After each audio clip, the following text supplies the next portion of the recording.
kusoo dhawaada daawadayaal barnaamijka taxanaha ahaa ee qaybtii saddexaad oo kala dareeray Native Somali TV iwaanjana ahay may Somali jariirta deegaas dalka Soomaaliya horumar aan sameeyay waaysinta siib horay in ku soo waragni barnaamijka qaybtiisa koowaad iyo lamaad iyo may siin sheegnay in Somali jariirta la ilaali jiray afar qodobood balse iyo dareensanayn taasi iyo naqati aqwada ankuwiin Somali jariirta waxyaabaha dibka dhigi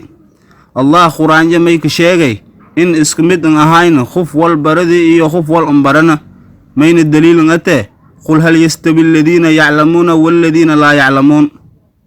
markii shaqeeyo galeen mashaariicdii lanka talagali in Somali jariirta la kaga ilaaliyo siyaasadda ilaha dhaqaalaha waxbarashada iyo militariga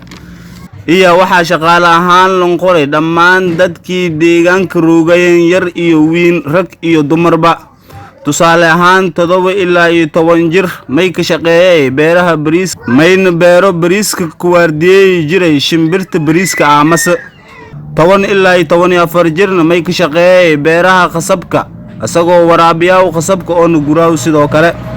14 jir iyo wali kiwiina may ka shaqeeyeen warshad iyo wali cunuga 7 ilaa 10 jir andhahayd daadis hadii usla dhaho tusaale ahaan iskuul iyo shaqo cunugu may doorade ina usu shaqo sababtoo ah ma ogyo faa'iidada iskuulka ileen iskuulka faa'iidis may la hele markii aad wal barato kadib laakiin shaqada faa'iidada may la hele markii shaqada ka sabaxaasa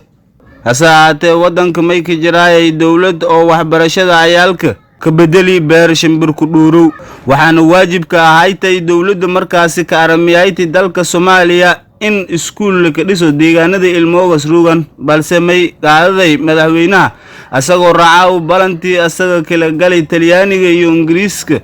in mashaariic waaweyn la hirgeliyo ilmoona bedelkii iskuul landiro beer shimbir ku dhuurow taasna waa sababta kuwiin oo maanta Somali jariirta dalka Soomaaliya iyo dunida meel walba iyo kuruugan la ka caayoy la ka liidoy la ka yasooy la ka dhaliiloy daawadayaasha qiimaha iyo qaayaha badan may inka tagee hadii iyo ila dareereen barnaamijka qaybtiisa koowaad lamaad iyo tan oo hadda anaga ku soo darnay oo saddexaad in barnaamijka ila wadaagan asxaabtiyo page-kana subscribe saaran comment-na nin reeban si anaga helno waxyaabaha anaga ka qaldan iyo waxyaabaha anaga ka saxan dhiirigelin ninka naqoto tan iyo barnaamijka taxanaha intii dib iskiin kooyana waa anigoo ah wariye Yusuf Dabyambo oo siin lay sidaas iyo nabadgelyo.